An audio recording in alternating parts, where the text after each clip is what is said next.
morning, everyone. Thank you very much for GBB for inviting me to speak today. Um, I think, sorry, I didn't get your name. What was your name? Sorry. Anyway, the lovely lady that introduced me, thank you very much. Um, yes. Introduced the topic quite well. And I think it's a real opportunity for us to kind of dive deep into and then also dive back into why we're actually even talking about this today. So, balancing brand identity with brand creativity. Why are we even talking about brand identity today?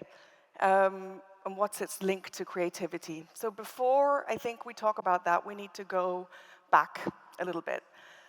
And I want to just kind of go a little bit back into the last 5 decades. What has happened over the last 50 years? What has changed in brands? What has evolved in them? And I gave it away, actually. That's what's happened. Brands have evolved. People have evolved. The way people travel has evolved. Hospitality's evolved. Design has evolved.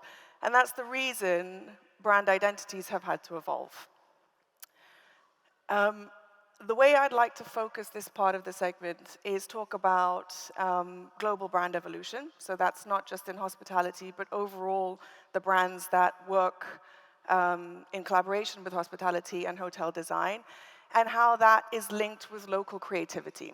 And I think more and more that's become a really huge part for us designers, the local creativity, the local connection, and how does that help to evolve the brand. So the way that we often look at this, and I think I'd like to break this up into, is the 3 C's, which is quite a succinct way to look at how this is all coming together. So first of all, we have consistency. Brands always look for consistency. You resonate with a brand because they're doing something repeatedly. They make a connection with you. You know them. They know you. Then there's creativity. They also, at the same time, need to be creative. They need to be innovative and come up with new ideas and design to keep you interested. And at the same time, curation.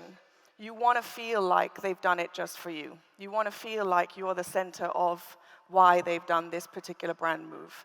So these 3 C's work really well for a brand. So then we're like, well, so what's the problem? That seems pretty easy. Everybody's doing that. What's the problem? The problem is something called the modern branding dilemma.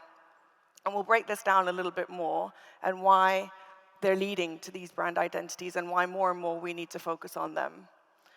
So first up, brands need to stay recognizable. You need to resonate with them, the logo, their service, the quality, a person. You need to remember them.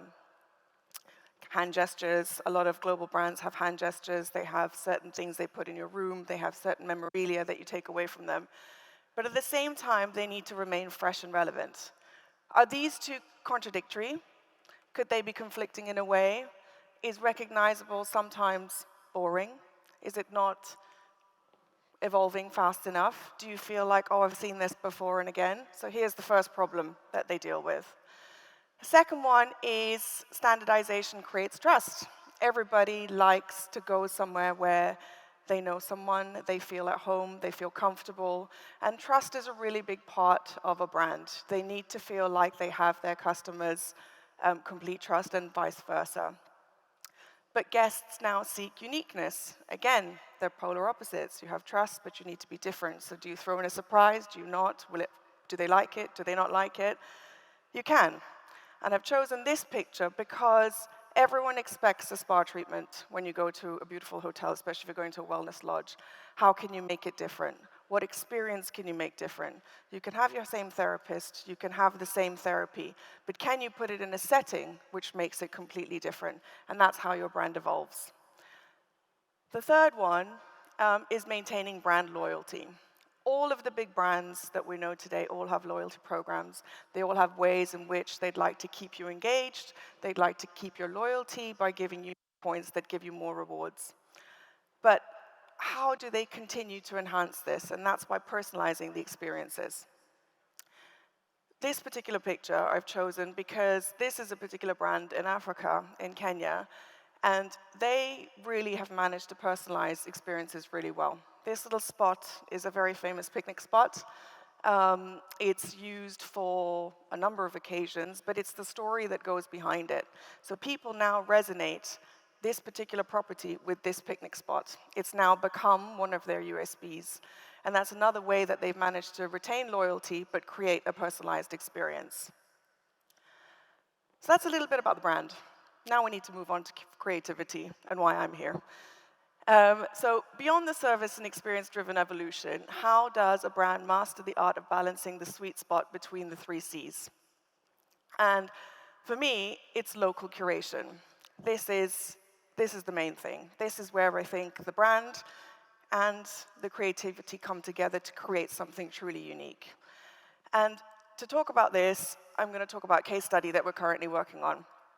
So this is one of our recent projects that is going to open later this year. It's a Ritz-Carlton in Kenya, a safari lodge.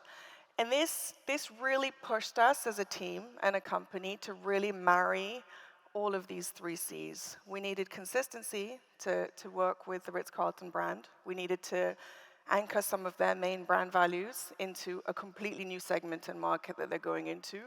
We needed to be extremely creative because it needed to be the first of its type. It needed to be in an extremely difficult site. And then we had the local curation. We had to work very, very closely with the local contractors, the local design team, and more importantly, all the local crafters.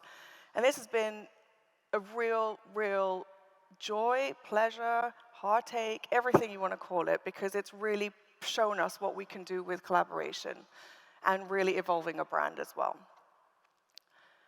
When we look at the local curation, I've split this up into 4 main elements, which I think really talk about how you can really get this quite well.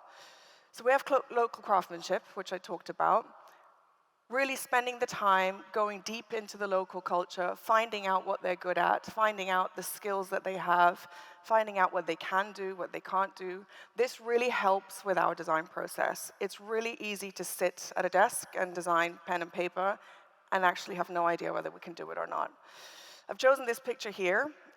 This is actually one of the rugs being woven on a very basic hand loom, as you can see. But the story behind it is beautiful because this is actually a sanctuary for women. Women that are treated badly, women that are displaced, women that have no homes.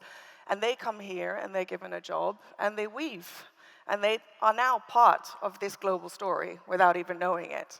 So this was a very important part of the project. The second is regional storytelling. I think this is huge. We all love storytellers as hospitality design. We all have to create a narrative. We all have to create a sense of place. Why are we doing what we're doing? But the regional storytelling really takes precedent here. Why this place? Why this story? Why this particular journey are you choosing for your design?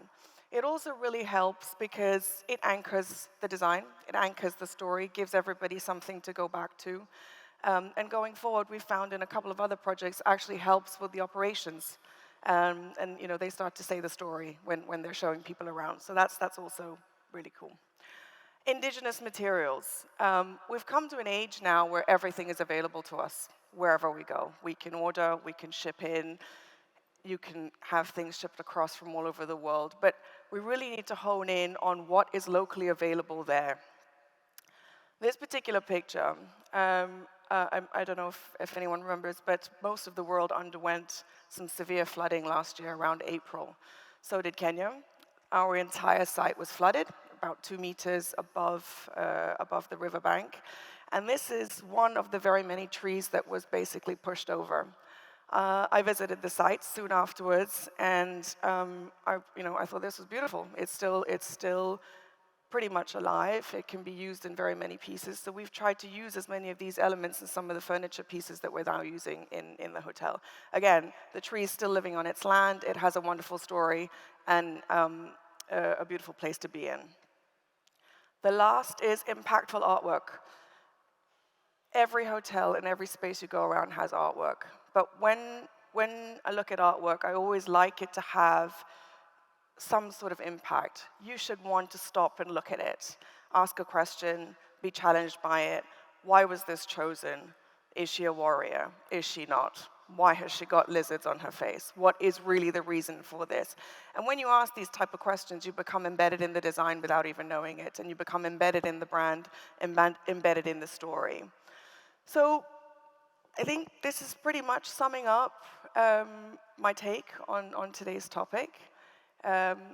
It's really what sets the framework, I think, for balancing brand identity with local creativity.